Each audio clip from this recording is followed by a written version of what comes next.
विवेक एक साधारण मध्यम वर्गीय इंसान था। उसकी जिंदगी भी आम लोगों की तरह ही थी। सुबह जल्दी उठना, दफ्तर जाना, बॉस की डांट सुनना, ट्रैफिक में फंसना और घर लौटकर परिवार के साथ थोड़ा समय बिताना। वह मुंबई के एक छोटे से फ्लैट में अपनी पत्नी संजना, 10 साल के बेटे आरव और 7 साल की बेटी परी के साथ रहता था। जिंदगी भागदौड़ भरी थी, लेकिन खुशहाल थी। लेकिन धीरे धीरे सब बदलने लगा। पिछले कुछ महीनों से विवेक की नौकरी पर संकट मंडरा रहा था। ऑफिस में कई कर्मचारियों की छंटनी हो चुकी थी। कंपनी का कहना था कि वे मंदी की वजह से खर्चे कम कर रहे हैं। विवेक हर रोज डर के साथ जाता कि कहीं आज उसकी बारी ना आ जाए। फिर एक दिन वही हुआ जिसका डर था। उसकी कंपनी ने उसे बिना कोई कारण बताए निकाल दिया। उस दिन घर लौटते हुए विवेक ने पहली बार खुद को कमजोर और बेबस महसूस किया। अब आगे क्या? अब बेरोजगारी, बढ़ते खर्चे और कर्ज की वजह से विवेक की हालत खराब हो गई थी। किराया देना मुश्किल हो रहा था, बच्चों की स्कूल की फीस भरनी थी, रोजमर्रा की जरूरतें पूरी करना मुश्किल हो रहा था। फिर एक दिन उसे राजस्थान के एक छोटे गांव में एक हवेली मिलने की खबर मिली। यह हवेली बहुत पुरानी थी, लेकिन कीमत बहुत कम थी। जब उसने अपने दोस्तों से इसके बारे में पूछा तो हर किसी ने मना किया। वो हवेली नहीं, एक श्राप है। कई साल पहले वहां एक बच्ची, पूरा परिवार मारे गए थे। कोई नहीं जानता कि वो कैसे मरे, लेकिन जब भी कोई वहां रहने जाता है वो वापस नहीं आता। लेकिन विवेक को यह सिर्फ गांव वालों के अंधविश्वास लगे। उसने फैसला किया, अब नई शुरुआत वहीं से होगी। विवेक, संजना, आरव और परी ने मुंबई से राजस्थान जाने के लिए ट्रेन पकड़ी। रास्ते में परी बहुत खुश थी। पापा, क्या वहां हमारे लिए बड़ा घर होगा? विवेक ने मुस्कुराकर कहा, हाँ बेटा, वहां बहुत बड़ा घर होगा। लेकिन उसे क्या पता था, वह हवेली सिर्फ एक घर नहीं, एक मौत का चाल थी। जब वे हवेली पहुंचे तो वह सच में शानदार थी। लेकिन जैसे ही वे अंदर गए, अजीब ठंडक और सन्नाटा महसूस हुआ। संजना ने धीरे से कहा, यह जगह कुछ अजीब सी लग रही है। विवेक ने हंसकर कहा, गांव की हवेली है, शहर जैसा माहौल तो नहीं होगा ना। लेकिन गांव वालों की बातें धीरे धीरे सच साबित होने लगीं। जब वे सामान जमा रहे थे तभी परी दौड़ती हुई आई। उसके हाथ में एक गुड़िया थी। वो बहुत पुरानी लेकिन बहुत खूबसूरत थी। लेकिन उसकी आंखें कुछ ज्यादा ही चमकदार और डरावनी थीं। परी चहक कर बोली, मुझे ये गुड़िया मिली, ये बहुत सुंदर है। लेकिन संजना को गुड़िया देखते ही एक अजीब सा एहसास हुआ। ये यहां आई कैसे?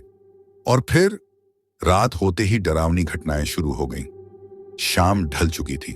हवेली के चारों तरफ घना अंधेरा फैल गया था। हवेली में सिर्फ एक पुराना लैंप जल रहा था, जिसकी हल्की रोशनी दीवारों पर अजीब अजीब परछाइयां बना रही थी। संजना रसोई में खाना बना रही थी और विवेक सामान ठीक करने में लगा था। आरव अपने कमरे में बैठा था, लेकिन परी अपनी नई गुड़िया के साथ खेलने में मग्न थी।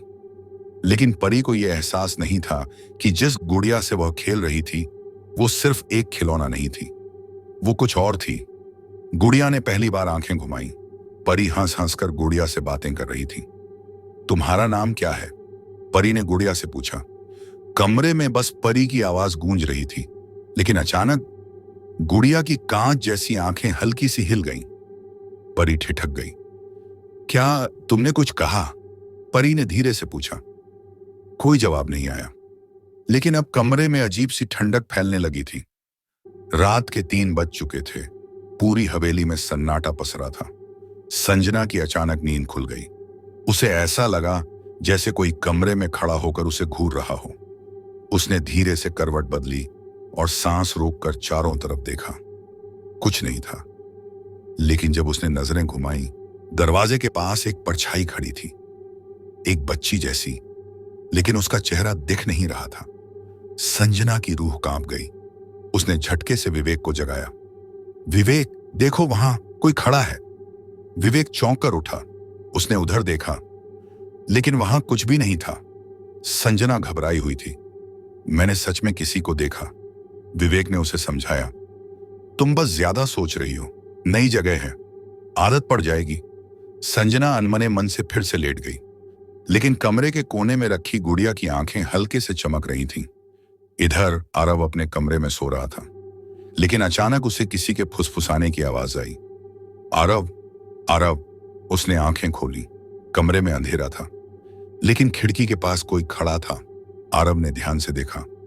कोई छोटी सी आकृति वहां थी, लेकिन जब उसने अपनी टॉर्च ऑन की, वहां कोई नहीं था। आरव ने सोचा कि शायद यह उसका भ्रम होगा, लेकिन जैसे ही उसने करवट ली, गुड़िया उसके तकिए के पास बैठी हुई थी और उसके चेहरे पर हल्की सी मुस्कान थी। सुबह होते ही हवेली में एक अजीब सा माहौल था। संजना को लगा जैसे घर में कुछ गलत हो रहा है, लेकिन असली डर तब लगा जब परी की हरकतें बदलने लगी। पहले वो बहुत चुलबुली थी, लेकिन अब वो घंटों तक चुपचाप बैठी रहती। वो आईने में खुद से बातें करने लगी। कभी कभी उसकी आंखें लाल हो जाती थीं, और सबसे खौफनाक बात, अब वो बिल्कुल उसी आवाज में बोलने लगी थी जैसी गुड़िया की थी। संजना बहुत डरी हुई थी। वो गांव के एक पुराने तांत्रिक रमाशंकर बाबा के पास गई। जैसे ही रमाशंकर ने गुड़िया देखी, उनका चेहरा पीला पड़ गया। इसे तुरंत घर से निकाल दो, उन्होंने चीख कर कहा। संजना कांपते हुए बोली, ये गुड़िया क्यों इतनी डरावनी क्यों लग रही है? रमाशंकर की आंखों में डर था। ये कोई साधारण गुड़िया नहीं है, ये एक शैतानी आत्मा का घर है। जिसने इसे छू लिया, उसकी मौत पक्की है। संजना का दिल तेजी से धड़कने लगा। संजना बाबा रमाशंकर की बातों से बेहद डर गई थी। उसका पूरा शरीर ठंडा पड़ चुका था। बाबा, हमें बताइए, इस गुड़िया का सच क्या है? बाबा ने गहरी सांस ली और बोले, यह कोई साधारण गुड़िया नहीं, ये एक पिशाचिनी का शरीर है। संजना के पैरों तले जमीन खिसक गई। पिशाचिनी? बाबा ने अपनी आंखें बंद की और बोले, आज से 100 साल पहले इसी हवेली में एक 9 साल की बच्ची नंदिनी अपनी मां के साथ रहती थी, लेकिन उसकी मां तांत्रिकों के एक भयानक अनुष्ठान का हिस्सा थी। एक रात उसने अपनी ही बेटी को बलि चढ़ाने की कोशिश की, लेकिन मरते मरते उस बच्ची ने अपनी आत्मा को इस गुड़िया में समा लिया। अब ये गुड़िया किसी भी मासूम लड़की की आत्मा को अपने वश में करके उसे अपने जैसा बना देती है। संजना को अब समझ आया कि परी क्यों अजीब व्यवहार कर रही थी। अब सवाल यह था, क्या परी अब भी हमारी बेटी है, या फिर वो अब इस गुड़िया का हिस्सा बन चुकी है? संजना घर लौट कर आई, लेकिन जो उसने देखा वो रूह कंपा देने वाला था। परी खिड़की के पास बैठी थी, लेकिन उसके बाल खुद ब खुद हवा में उड़ रहे थे, जबकि कमरे में हवा तक नहीं थी। उसकी आंखें लाल हो चुकी थीं और वह धीमे धीमे किसी अजीब भाषा में बुदबुदा रही थी। मां डा लो, संजना की चीख निकल गई। परी, ये क्या कर रही हो? परी धीरे से मुड़ी और उसका चेहरा अब परी का नहीं लग रहा था। उसकी आंखों में कोई और झांक रहा था। वह धीरे से बोली, मैं अब परी नहीं, नंदिनी हूं।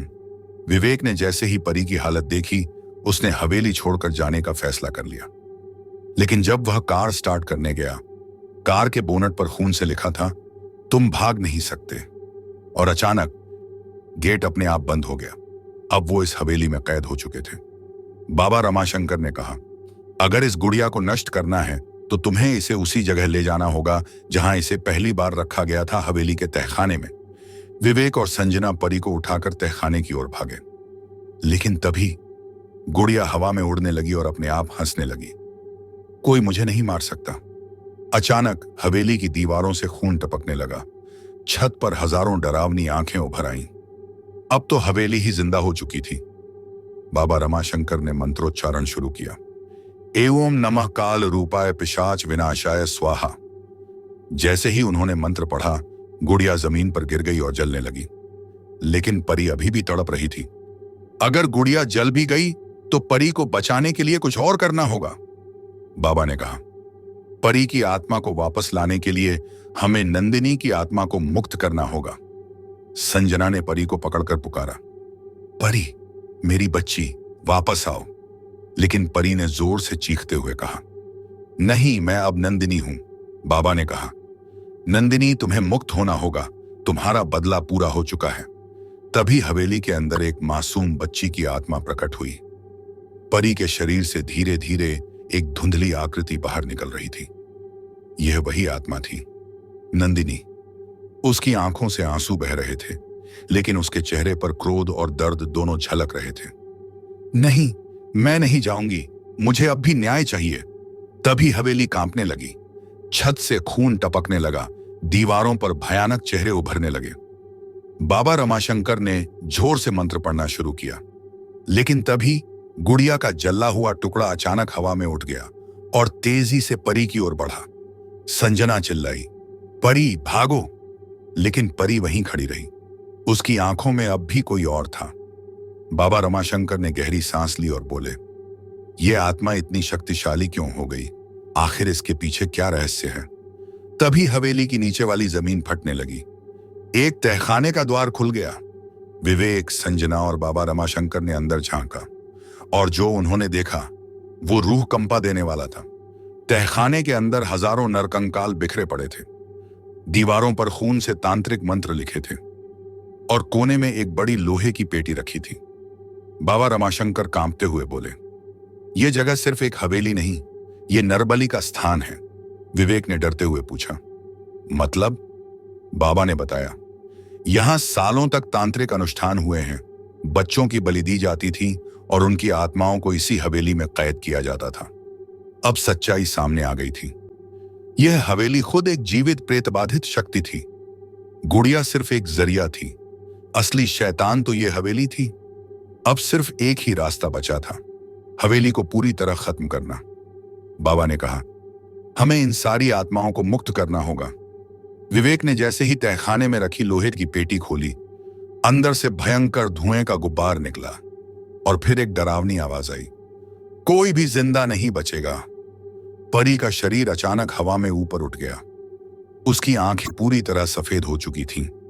उसके होंठ फड़फड़ाए और एक भयानक आवाज निकली, अब कोई नहीं बचेगा। गुड़िया अब पूरी तरह से जीवित हो चुकी थी। बाबा रमाशंकर ने जल्दी से तंत्र मंत्र का एक यंत्र निकाला और जमीन पर एक पवित्र घेरा बनाया। इस घेरे के अंदर आ जाओ, जल्दी। जैसे ही संजना और विवेक अंदर आए, हवेली के दरवाजे अपने आप बंद हो गए। बाबा ने आखिरी मंत्र पढ़ा, गुड़िया और परी दोनों जमीन पर गिर पड़ी, लेकिन हवेली अब भी कांप रही थी। बाबा बोले, हमें इसे जलाना होगा। यह हवेली तब तक नहीं मरेगी जब तक इसे पूरी तरह से भस्म न कर दिया जाए। विवेक ने मशाल उठाई और हवेली को आग लगा दी। पूरी हवेली में चिंघाड़ने की आवाज गूंज उठी, तुमने बहुत बड़ी गलती कर दी, अब यह श्राप हमेशा के लिए तुम्हारा पीछा करेगा। पूरी हवेली जलकर राख हो गई, परिवार बच गया, परी भी धीरे धीरे सामान्य हो गई। 6 महीने बाद विवेक का परिवार फिर से एक नए घर में बस चुका था। सब कुछ सामान्य था, लेकिन एक दिन जब परी अपने कमरे में अकेली थी, उसने मां को पुकारा, मां देखो मुझे क्या मिला। संजना कमरे में आई और देखा, परी के हाथ में वही गुड़िया थी। ये गुड़िया परी को कैसे मिली कोई भी नहीं जान पाया। तो दोस्तों, आपको आज की ये कहानी कैसी लगी? अपनी राय हमें कमेंट में जरूर बताएं। अगर आपको ये कहानी पसंद आई हो तो वीडियो को लाइक और शेयर करना बिल्कुल ना भूलें। और ऐसी ही और भी खौफनाक और रहस्यमयी कहानियों के लिए हमारे चैनल को सब्सक्राइब कर लें। हम फिर मिलेंगे एक नई डरावनी और रोमांचक कहानी के साथ। तब तक अपने दिल को थामे रहिए, क्योंकि डर अभी बाकी है मेरे दोस्त।